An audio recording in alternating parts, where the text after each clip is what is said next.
Merci d'être sur la télévision Labari pour suivre ce journal, mais d'abord les titres. Plus de 2 mois après leur manifestation du 6 juin dernier, les structures de la société civile nigérienne organisatrices maintiennent toujours leurs revendications. Elles ont rendu public ce matin une déclaration. Les humanitaires célèbrent ce jour une journée internationale. À Niamey, les activités sont organisées au centre culturel Oumar Ganda.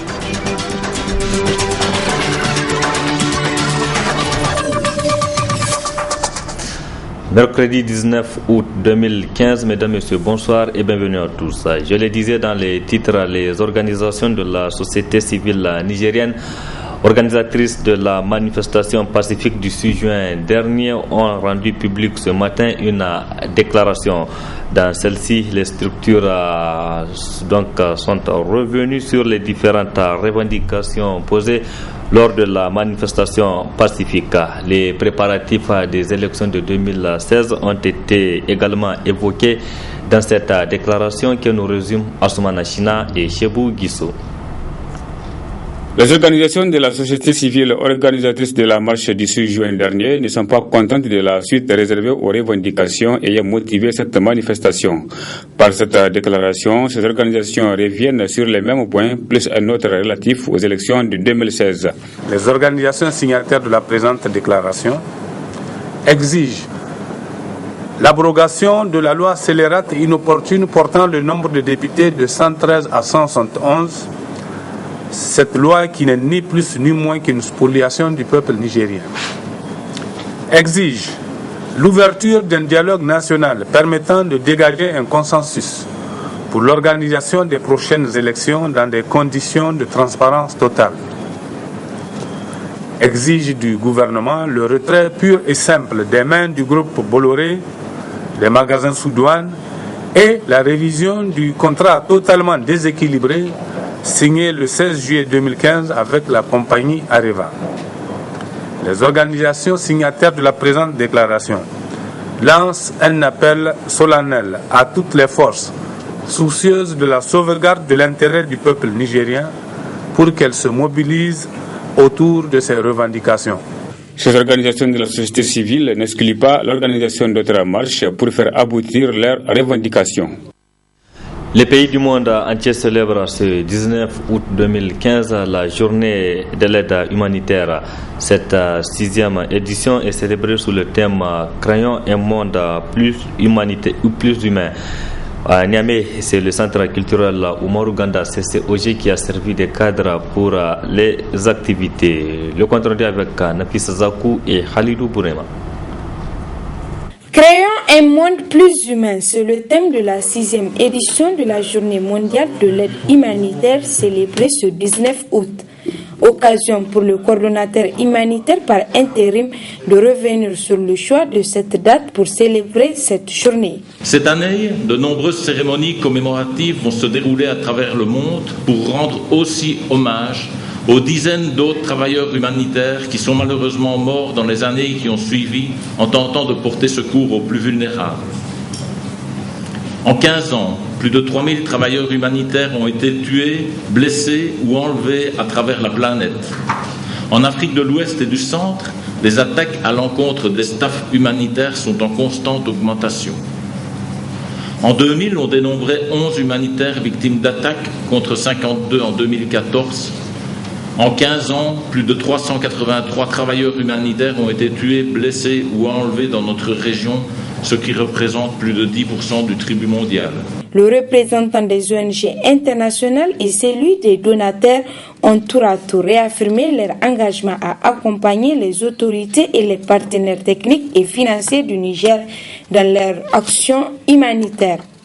Notre rôle en tant qu'ONG internationale est d'une part de soutenir les efforts du gouvernement du Niger dans la réponse humanitaire et d'autre part de contribuer sur le moyen et le long terme aux efforts de lutte contre la pauvreté et l'injustice, aux efforts de restauration et consolidation de la paix et de la sécurité, aux efforts d'adaptation au changement climatique, en un mot, aux efforts de développement durable.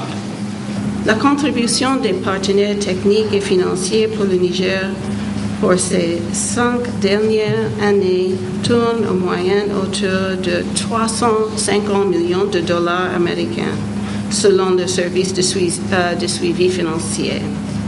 Ces fonds, nous le savons, ne suffisent pas pour assister toutes les personnes dans le besoin. Cette insuffisance de ressources s'explique par le fait que de nombreux pays donateurs sont confrontés à des difficultés socio-économiques et par la multiplication des crises à travers le monde. Dans son discours de lancement des travaux de cette 6e édition, le directeur de cabinet adjoint du Premier ministre a accentué son intervention sur le choix du thème de cette journée. Il apparaît à mes yeux comme une interpellation à l'endroit de chacun de nous pour libérer nos potentiels et notre inspiration afin de mener des actions destinées à créer un monde plus humain. Je voudrais évoquer ici, pour m'en féliciter, l'apport significatif des populations nigériennes qui ont spontanément accueilli les victimes de la barbarie des groupes terroristes du Nord Mali et du Nord Nigeria, à qui elles ont apporté assistance et soutien dont ces hommes, ces femmes et ces enfants ont eu besoin en ces instants de détresse. Des vidéos réalisées à New York et à Difa, notamment sur les risques liés aux catastrophes naturelles, ont été projetées. Le public a aussi eu droit à une visite des stands des produits distribués aux personnes nécessiteuses. Restons toujours dans le cadre de la célébration de cette journée où l'Union européenne a profité de cette occasion pour apporter son soutien à l'action humanitaire. Les travailleurs humanitaires sont parfois victimes d'attaques graves à travers le monde. Ils sont estimés à plus de 300. Précision avec Mahmoud Saleh. L'Union européenne s'engage pour la protection des travailleurs humanitaires et soutient chaque année la journée mondiale de l'aide humanitaire célébrée le 19 août. Cette date marque le jour de l'attaque à la bombe du siège de l'ONU à Bagdad en Irak en 2003, à l'occasion de laquelle 22 travailleurs humanitaires ont perdu la vie. C'est un jour de commémoration à l'honneur de toutes les femmes et de tous les hommes courageux qui risquent leur vie pour d'autres, auxquels font face les travailleurs humanitaires. Une tendance alarmante en 2014, 329 travailleurs humanitaires ont été victimes d'attaques graves dont plus d'un tiers furent mortels. Les employés nationaux sont les plus en danger. En 2014, la majorité des victimes d'attaques étaient des hommes et des femmes venant des pays affectés. La diminution d'attaques contre les travailleurs humanitaires entre 2013 et 2014 ne signifie pas que le monde est devenu un endroit plus sûr. Cette baisse d'attaques en 2014 est due au fait que moins de travailleurs aient pu être déployés dans les zones de conflit à cause des problèmes de sécurité. L'absence d'un accès sûr et sécurisé empêche des millions de personnes de recevoir l'aide dont ils ont besoin. Les attaques contre les travailleurs humanitaires sont une violation du droit humanitaire international. La loi s'applique à tous les acteurs de conflit, qu'ils soient gouvernementaux ou pas, et définit leurs responsabilités dans des domaines cruciaux tels que la protection des civils et des travailleurs humanitaires, la protection des populations vulnérables comme les réfugiés, les femmes et les enfants et le droit des citoyens nécessitant de l'aide humanitaire. L'Union européenne promet vigoureusement le respect du droit humanitaire international à travers ses plaidoyers et ses financements afin d'assurer l'accès humanitaire aux personnes qui en ont besoin. L'Union européenne finance des formations au droit humanitaire international pour le personnel civil et militaire travaillant dans des opérations de gestion de l'Union européenne. Les premiers chiffres pour 2014 suggèrent que les humanitaires continuent de vivre dangereusement. 79 d'entre eux ont péri entre janvier et la mi-août, davantage que pendant toute l'année 2012. Ils sont de plus en plus nombreux à se rendre dans les écoles coraniques pendant cette période de vacances. Les jeunes filles et garçons profitent de cette occasion pour suivre des cours en arabe. Les encadreurs et les parents appellent les autres parents à inscrire leurs enfants. C'est un reportage signé Nafisa Adamou et Nasser Sedou. Ils sont nombreux, petits et grands, à s'y rendre dans les écoles coraniques ou médressas pendant ces vacances. En effet, si certains ont choisi des cours scolaires de base, D'autres, par contre, se sont intéressés à l'enseignement islamique qui passe forcément par l'apprentissage des rudiments de la langue arabe. J'ai préféré venir au cours au Makranta pendant les vacances parce que je n'ai rien à faire précisément à la maison. Donc j'apprends le Coran maintenant, j'ai 2 hizib. Je cherche le troisième et puis c'est bon quoi. Je conseille à tous mes camarades de venir ici pour étudier le Coran. Hamadou Salah est maître coranique à la Médressa Hidayatul Dini. Il nous fait ici l'état des lieux de l'enseignement dispensé de leur école.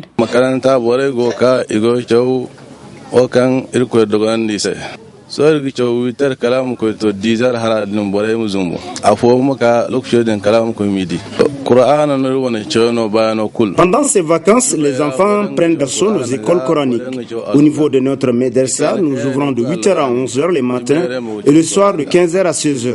Nous apprenons aux enfants la lecture du Coran, les rudiments de la langue arabe, le tawhid, les hadiths et les duaou. Les difficultés que nous rencontrons sont que les enfants ne sont toujours pas présents. Nous lançons donc un appel aux parents afin d'inscrire leurs enfants dans les écoles coraniques car la lecture du Coran est d'un avantage bénéfique.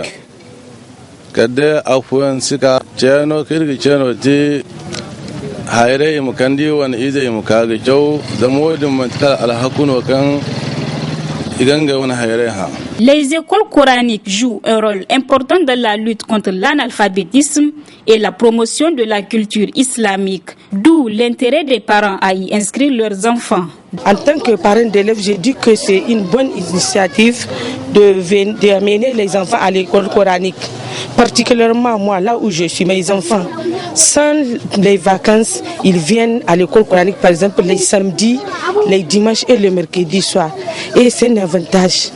Tu as vu, ça ne les empêche pas d'étudier. J'ai des jumeaux ici, ils ont 15 de moyenne. J'invite les parents à laisser leurs enfants aller à l'école coranique. Et aussi, du point de vue éducation, les enfants, quand ils vont à l'école coranique, il y a plusieurs choses que quand ils pensent que si ça, ce n'est pas bon, je ne dois pas faire ça. Ces centres d'apprentissage par excellence des enseignements islamiques sont animés matin et soir à Niamey. Ces lieux existent dans les différents quartiers, une façon de dire que ces écoles coraniques sont accessibles à tous ceux qui désirent apprendre l'arabe.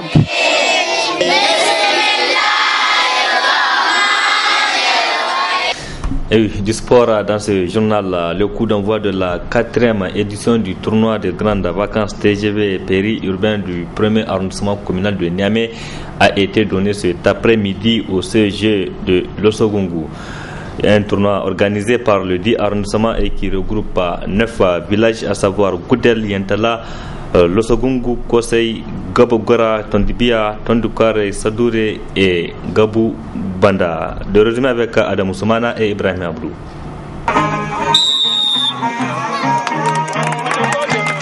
Ce coup d'envoi exécuté par le maire du 1er arrondissement marque le début du tournoi de grandes vacances de football organisé à l'intention de 9 villages du 10 arrondissement de la capitale. Une 4e édition du TGV périurbain dont l'enjeu a été rappelé par le maire. Cette compétition sportive est un rendez-vous annuel auquel vous êtes fidèles depuis 2012. Je sais que c'est un moment que nous attendons tous avec tant d'impatience et de passion. Comme vous le savez, ce tournoi de grandes vacances est organisé sous l'égide et le financement de la mairie. C'est dire combien nos élus locaux vouent une grande admiration pour la jeunesse et se préoccupent de son épanouissement du mieux qu'ils peuvent, car nous sommes conscients que les jeunes, en tant que cellules vives de notre société, sont à la fois le présent et l'avenir de notre pays. Le lancement de ce tournoi a mis aux prises l'équipe de Lossogungu en bleu à celle de Tondibia en jaune. Des matchs pour lesquels le maire a demandé aux joueurs plus de fair play tout en les rassurant du soutien sans faille de la municipalité pour leur épanouissement en général et du sport en particulier. Je vous demande de faire preuve de sportivité et de discipline en évitant la moindre brutalité et toute contestation inutile. même si vous êtes en désaccord avec les décisions de l'arbitre. Notre municipalité a fait des efforts significatifs en matière de soutien public au sport, même si l'allure à laquelle nous avançons n'est pas celle que nous souhaitons. Cette édition du TGV arrive à un moment où la demande en terrain de jeu ne cesse d'augmenter. À ce sujet, et dans le souci de réduire le sous-équipement sportif de notre territoire communal, nous avons aménagé 4 terrains de football pour faciliter les entraînements aux équipes de Yantalaho 2, Gabougoura, Tondikware et Gourbanda.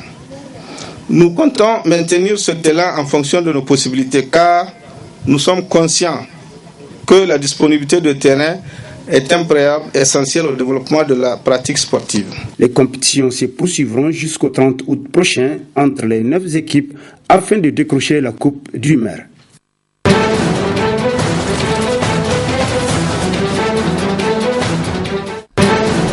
L'actualité à l'international à présent, les Syriens continuent de fuir le pays à cause des combats. Beaucoup prennent la direction de l'Europe.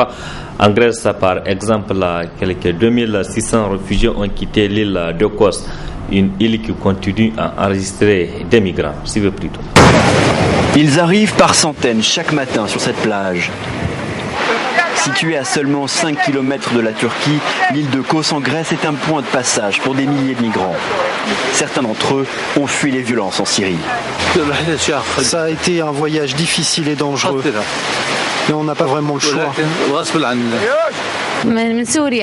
Je viens de Syrie. Ça fait 10 jours que l'on fuit le pays.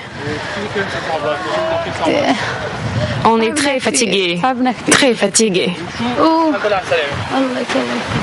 Rafid n'a que 13 ans. Il débarque sur l'île de Kos, rempli d'espoir. Je vais essayer d'aller en Allemagne. Je pourrais être formé et trouver du travail. Ces migrants ont franchi une étape majeure. Ils ont posé le pied sur le continent européen. Pourtant, ils ont abandonné tout ce qu'ils pouvaient sur cette plage. Vous voyez ici des gilets de sauvetage, quelques vêtements, des pagaies. Ils le savent, ils rencontreront encore de nombreuses difficultés avant d'obtenir les documents nécessaires pour circuler tout d'abord dans le reste de la Grèce et bien sûr en Europe.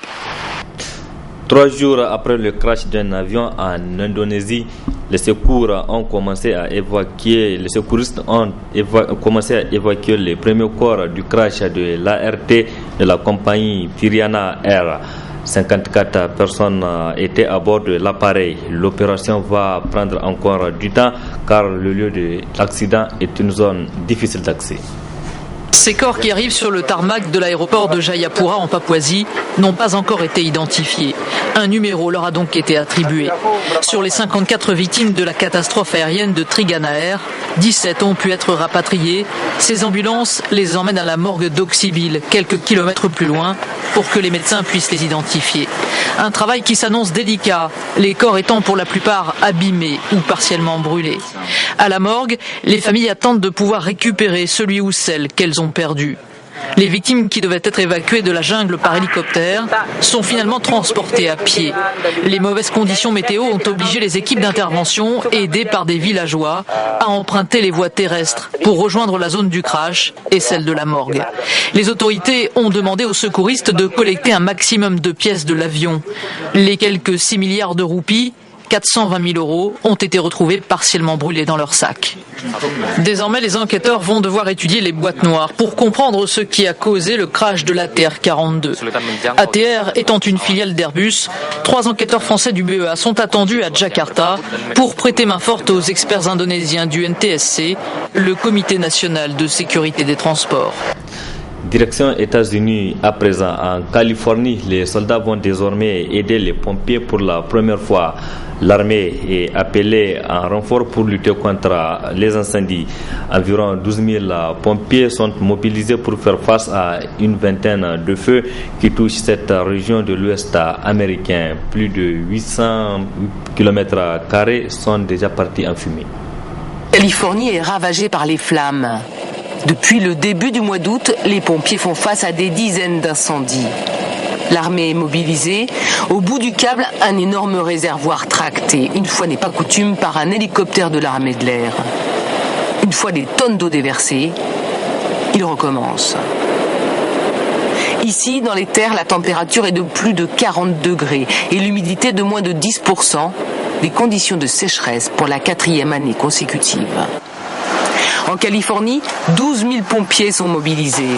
Il faut lutter contre les flammes qui dévorent quelques 800 km², soit près de 8 fois la superficie de Paris. Entre Sacramento et San Francisco, un feu surnommé le Rocky Fire a dévasté des milliers d'hectares, détruisant les forêts et plus d'une centaine de maisons. On se bat contre ces incendies avec tout ce qu'on peut, des avions, des équipes sur le terrain, des bulldozers. On fait le maximum pour venir à bout de ces feux. Plus au nord, sur la côte ouest, c'est l'État de Washington qui est touché. Pour la première fois, plusieurs centaines de militaires dans cet État vont recevoir une formation spéciale pour rejoindre les pompiers dans la lutte contre les incendies. Les dégâts sont importants et 13 000 personnes ont d'ores et déjà été évacuées. Point final de ce journal. Merci à vous qui l'avez suivi et restez en compagnie du programme de la télévision La Bari. Excellente nuit à toutes et à tous. Au revoir.